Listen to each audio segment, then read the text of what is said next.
बिस्मिल्लाहिर्रहमानिर्रहीम। ये कुछ क्वेश्चन जो है हमने कर लिए थे और बाकी जो रहते हैं कि कैलकुलेट, ये दूसरा क्वेश्चन है, calculate the work done in kilo joule in lifting a mass of 10 kilogram at a steady velocity through a vertical height of 10 metre. यानी कि हमने एक मास जो है, ये क्वेश्चन नंबर 2 है, एक मास जो है जिसकी वैल्यू जो है वो 10 किलोग्राम है और उसको स्टेडी वेलोसिटी के साथ यानी यूनिफॉर्म वेलोसिटी के साथ अपलिफ्ट करवाना है। हाइट दी गई है 10 मीटर। तो बेटे वर्क जो होगा, जाहिर है जब एक ऑब्जेक्ट जो है उसको स्टेडी वेलोसिटी के साथ अपलिफ्ट करवाया जाता है तो इसका मतलब ये होता है कि इसके ऊपर जो फोर्स लग रही है, यानी कि इसको अपलिफ्ट करवाने में जो हम फोर्स लगा रहे हैं उसकी वैल्यू इसके वेट के बराबर है।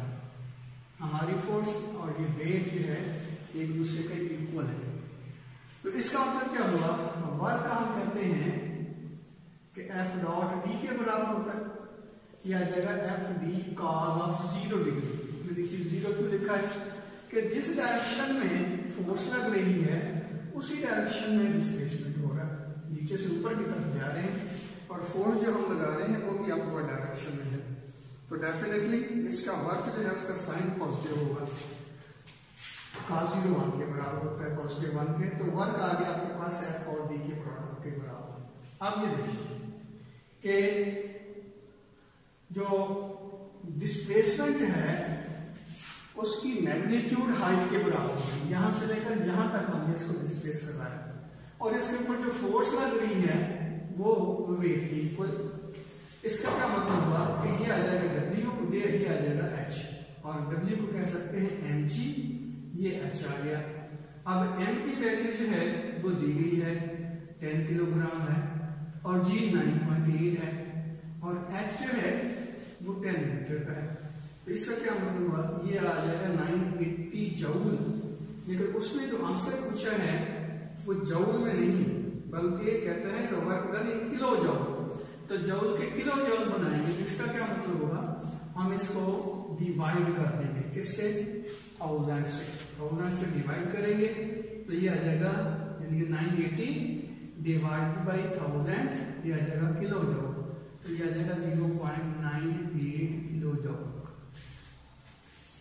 और ये जो आपका ALP है, इसमें जो अगला क्वेश्चन है वो है चौथा, क्वेश्चन नंबर 4। इसमें यह है कि इन विच केस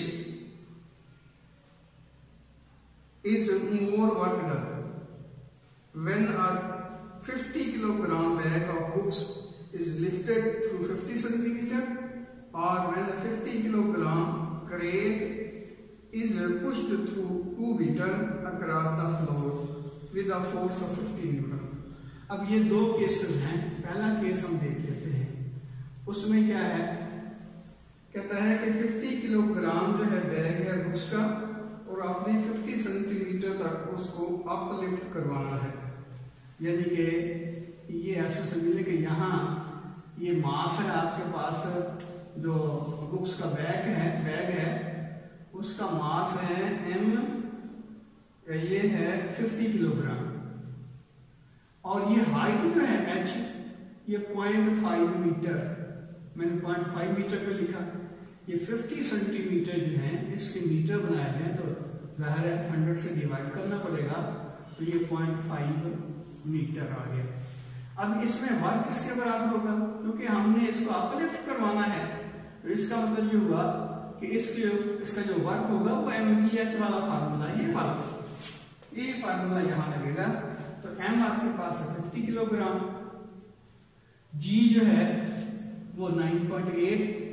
ये हम ऐसा करते हैं कि कैसे ही सिस्टम इस्तेमाल कर रहे हैं, किसी नाम लिखित कोई ऐसी वाली बात नहीं है। तो m 50 किलोग्राम है, g 9.8 है और h जो है आपके पास 2.5 है। ये डेसिमल इससे कैंसिल कर दें तो ये तकरीबन इसको 10 से मल्टीप्लाई करें यानी कि ये 250 के करीब आएगा।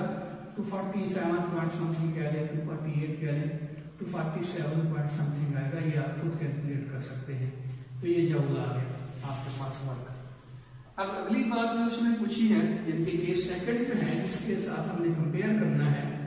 केस सेकंड में क्या है, कहता है कि हमारे पास 50 किलोग्राम क्रेट है और उसको 2 मीटर तक हमने पुश करना है और उसकी फ्रिक्शन दी गई है यानी कि उसके ऊपर जो हमने फोर्स लगाई है 50 न्यूटन की है। तो बेसिकली ये जो फोर्स लगेगी 50 न्यूटन की, ये फोर्स ऑफ फ्रिक्शन के खिलाफ है। यानी कि यहाँ हमारे पास एक क्रेट है, इसके ऊपर हम फोर्स लगा रहे हैं 50 न्यूटन की। तो ये 50 न्यूटन की फोर्स ऑफ फ्रिक्शन के खिलाफ हम लगा रहे हैं और इसको हमने 50 न्यूटन फोर्स लगा के 2 मीटर तक डिस्प्लेस करवाया। इसका जो डिस्प्लेसमेंट है ये वाला ये 2 मीटर का है, जिनके डी जो है वो 2 मीटर के बराबर। तो इसमें वर्क किसके बराबर होगा?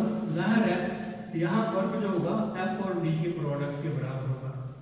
अब एफ यहाँ हमारे पास 50 न्यूटन है और डी जो है 2 है, तो ये 100 जूल के बराबर होगा। इसका मतलब यहाँ वर्क जो है वो 100 जूल है और पहले केस में वर्क जो है 240 जूल है, इसका मतलब 47 जूल है। इसका मतलब ये हुआ कि पहले केस में हमें वर्क ज्यादा करना पड़ा। अब बच्चे ये पूछते हैं कि यहाँ पे 50 किलोग्राम का उन्होंने मास दिया हुआ है, तो बेटे याद रखिए 50 किलोग्राम का जो मास है हम उसको अपलिफ्ट नहीं करवा रहे। जब अपलिफ्ट नहीं करवाएंगे तो डेफिनेटली जो जितना भी उसका वेट हो उसके खिलाफ वर्क जो है उसी के बराबर होगा, क्योंकि फोर्स और डिस्प्लेसमेंट परपेंडिकुलर होंगी। फोर्स की डायरेक्शन अलोंग द सरफेस होगी और वेट जो है परपेंडिकुलर टू द सरफेस होगा। तो इसका मतलब ये हुआ कि यहाँ मास की वजह से या वेट की वजह से हम वर्क नहीं कर रहे, हम वर्क सिर्फ फोर्स ऑफ फ्रिक्शन के खिलाफ कर रहे हैं। इसलिए यहाँ देखें कि मास दोनों का सेम था, लेकिन यहाँ हमने इसको डिस्प्लेसमेंट जो करवाया है तो वर्क जो है फोर्स ऑफ फ्रिक्शन के खिलाफ हमें करना पड़ा है, ना कि ग्रेविटेशनल फोर्स के खिलाफ जिस तरह के यहाँ पे था। इसलिए यहाँ 50 किलोग्राम को जब हम घसीटेंगे, स्लाइड करवाएंगे, पुश करेंगे 2 मीटर तक, तो वर्क जो है 100 जूल के बराबर होगा। इसका मतलब ये हुआ कि पहले केस में हमें वर्क ज्यादा करना पड़ा है, दूसरे केस में वर्क की वैल्यू है कंपैरेटिवली कम है। अच्छा, अगला क्वेश्चन था, ये मैंने उस दिन बता दिया था, an object has 1 joule of potential energy, explain what does it mean. तो हमने ये कहा था कि अगर एक ऑब्जेक्ट जो है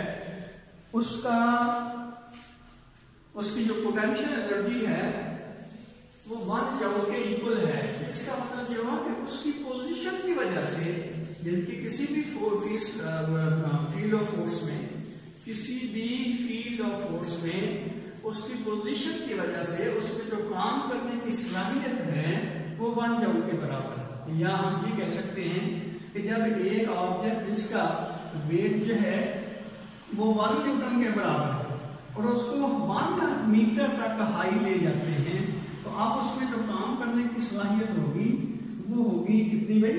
1 जूल के बराबर, क्योंकि आपको पता है 1 जूल होता है 1 न्यूटन मीटर के बराबर होता है। तो हमने उसका जो वेट है उसको अपलिफ्ट करवाया है यूनिफॉर्म वेलोसिटी से अपवर्ड डायरेक्शन में।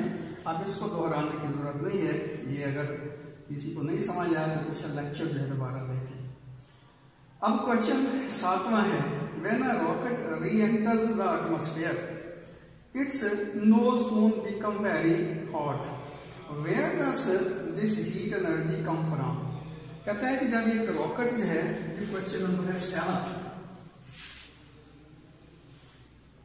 एक रॉकेट जो है वो जमीन की एटमॉस्फेयर में एंटर होता है, ये अर्थ की एटमॉस्फेयर है, इसमें एक रॉकेट जो है वो एंटर होता है।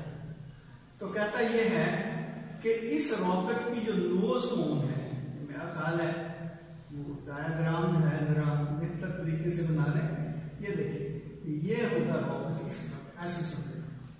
तो इसकी जो नोज कोन जो है कहता है कि वेरी हॉट हो जाती है ये नहीं पूछा कि क्यों हार्ड हो जाती है, ये पूछा है कि वो एनर्जी कहां से आती है।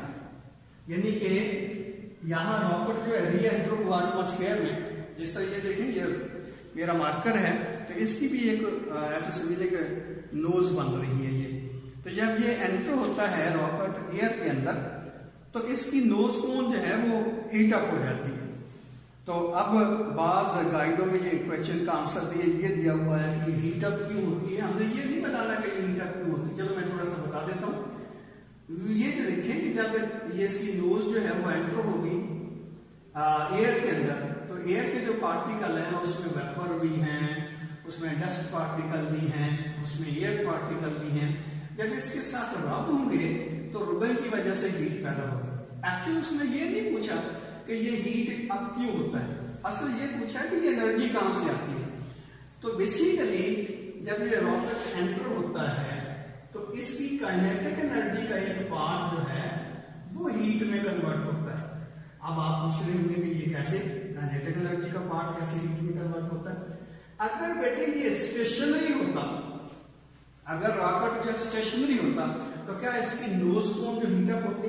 नहीं, इसकी मोशन की वजह से हीट क्रिएट हुई है और इसकी मोशन को एयर के पार्टिकल रेजिस्ट कर रहे हैं। इसका मतलब ये हुआ कि इसकी काइनेटिक एनर्जी को कमी का सामना करना पड़ता है जब ये एटमॉस्फेयर में रॉकेट में एंटर होता है। तो काइनेटिक एनर्जी में जो कमी बाकी हुई है वो कौन सी एनर्जी में कन्वर्ट होगी?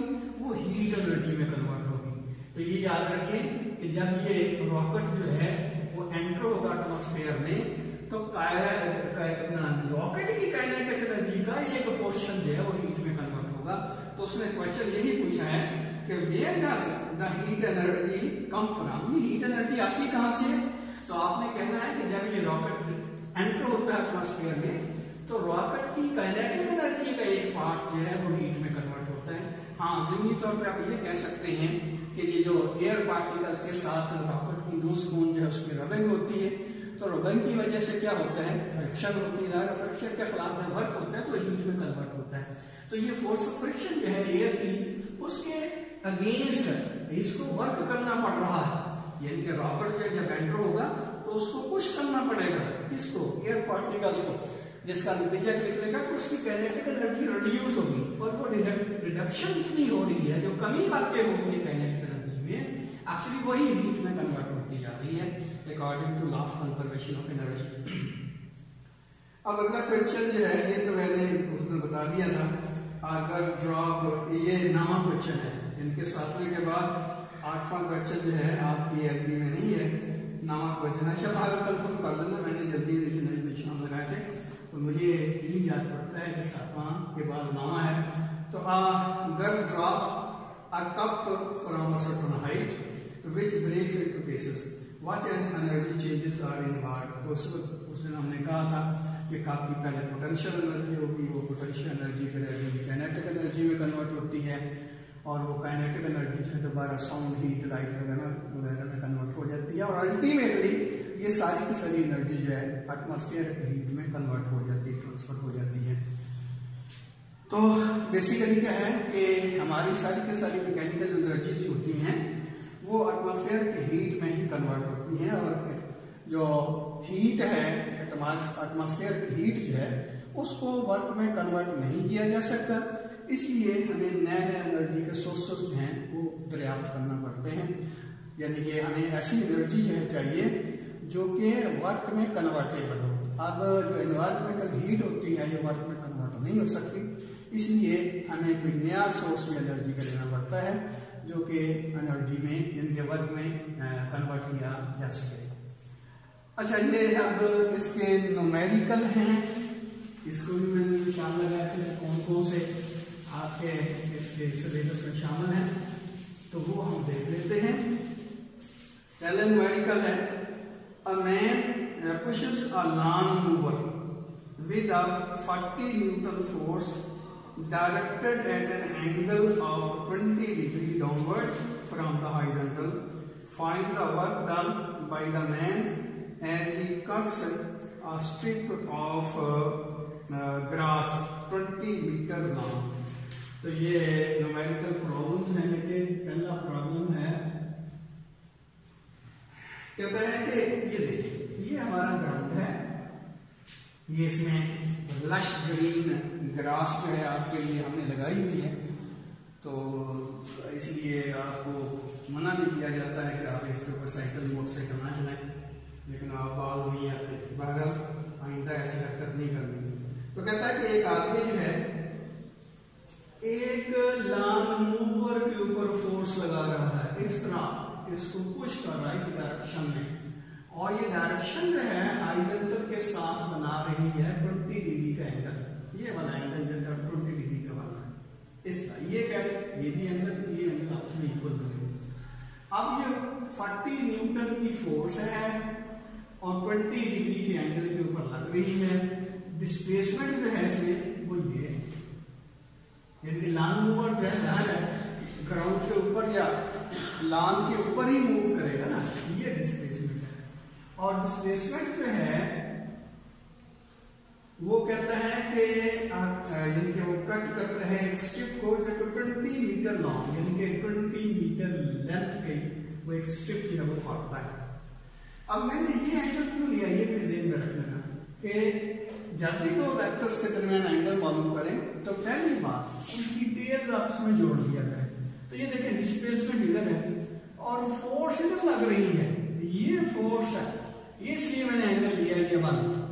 ये एंगल इसलिए नहीं ले लिया कि जब भी आप दो वेक्टर्स के दरमियान एंगल मालूम करना चाहें तो सबसे पहले क्या करें, क्या करें कि उसकी टेल्स आपस में जोड़ दिया करें। तो ये आपने टेल जोड़ दी है, ये डिस्प्लेसमेंट, ये फोर्स, तो इसकी फोर्स की टेल ये है, डिस्प्लेसमेंट की टेल ये है, तो यहाँ ये एंगल बनता है थीटा।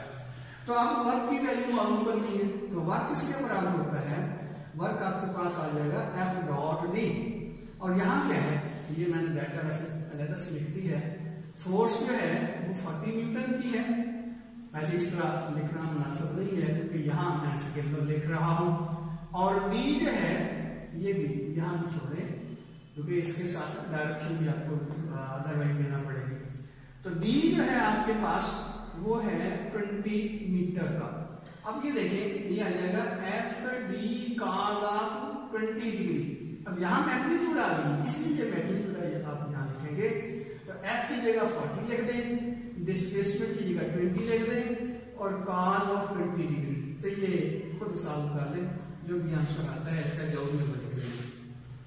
अगला क्वेश्चन है, a raindrop m is equal to 3.35 into 10 power minus 6 kilogram fall vertically at a constant speed under the influence of the force of gravity and friction. In falling through 100 meters, how much work is done by gravity and the friction?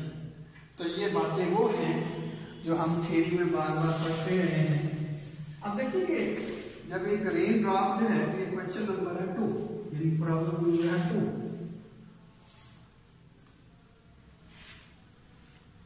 ये एक rain drop है, इसका मास दिया गया है और ये constant velocity से नीचे आ रहा है। क्यों कांस्टेंट वेलोसिटी से नीचे आ रहा है? उसकी वजह ये है कि जितना इसका वेग है उतना ही इसके ऊपर ड्रैग फोर्स लग रही है अपवर्ड डायरेक्शन में।